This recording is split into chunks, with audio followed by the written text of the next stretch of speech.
ካፓዶሺያ ሪል ስቴት በልደታ ባልቻ ሳይታችን የገባነውን ቃል በላቀ ጥራት ጨርሰን አስረክበናል።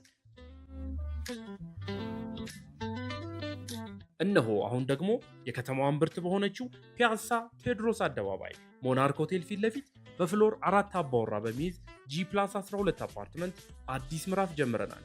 ግንባታው በይፋ የተጀመረ ሲሆን ሽያጩንም በተመጣጣኝ ዋጋ ጀምረናል። በካሬ 85000 ብር ከ4.8 ሚሊዮን ብር ጀምሮ በሚገኙ ዋጋዎች የቤት ባለቤት ይሁኑ። ቅድመ ክፍያችን 10% ወይም 480000 ብር ሲሆን ከፍ አድርገው ለሚከፍሉ ደንበኞቻችን በካሬ 70000 ብር ድረስ ቅናሽ አዘጋጅተናል። ይህ እድል ሳያመልጦ ዛሬውኑ በ0931 28 33 28 በመደወል ቦታውን ያስይዙ። ህልሞን እንገነባለን።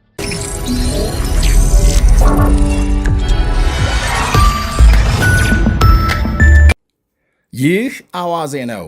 የዕለቱን ዋና ዋና ዜና እናቀርባለን። በላይ በቀለ ነኝ። ሩሲያና ዩክሬን በሚሳኤል ሲታኮሱ አድረው መዋላቸው ተነገረ። ዩክሬን ትላንት ሌሊቱን ከብሪታንያ ባገኘችው ስቶርም ሻዶው በተባለ ሚሳኤል የሩሲያን የኬሚካል ፋብሪካ መምታቷ ሲነገር፣ ሞስኮ በበኩሏ የዩክሬን ከተሞችን ዛሬ በድሮንና በሚሳኤል መደብደቧ ታውቋል። ለዩክሬን የሚሳኤል ጥቃት ምላሽ ሩሲያ በወሰደችው ዘመቻም በዋና ከተማ ኪቭ ሰፊ ውድመት መድረሱንና በዩክሬን ሁለተኛ ትልቅ ከተማ ካርኪቭ የሕፃናት መዋያ መምታቷን ባለሥልጣናት ገልጸዋል። በጥቃቱ 7 ሰዎች መገደላቸውንና 27 መቁሰላቸውን አክለዋል።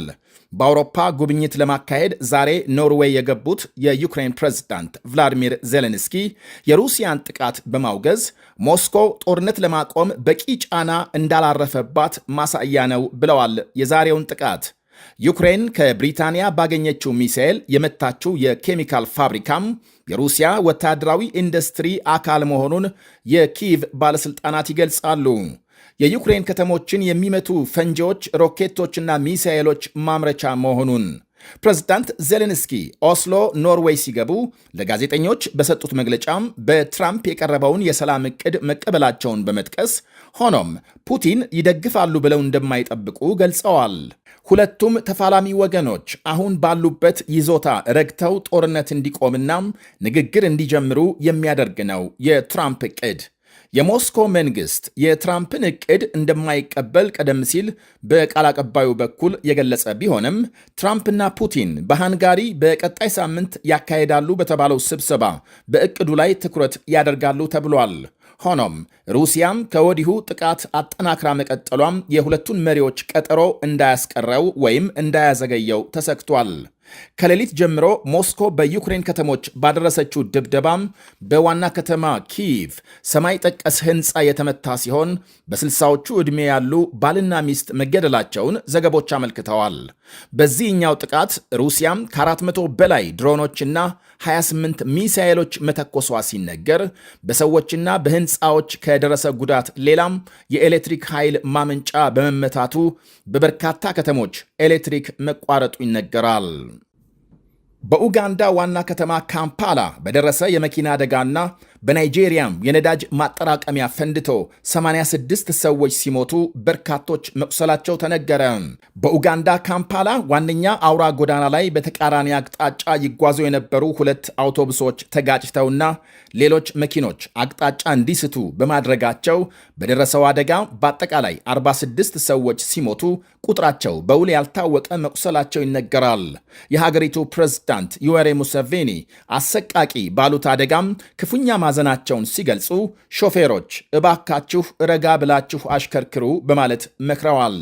ለእያንዳንዱ ሐዘን ለተቀመጠ ቤተሰብ 5 ሚሊዮን የኡጋንዳ ሽልንግ ወይም $1430፣ ለቆሰሉ ለእያንዳንዳቸው 1 ሚሊዮን ሽልንግ እንዲሰጥ አዘዋል።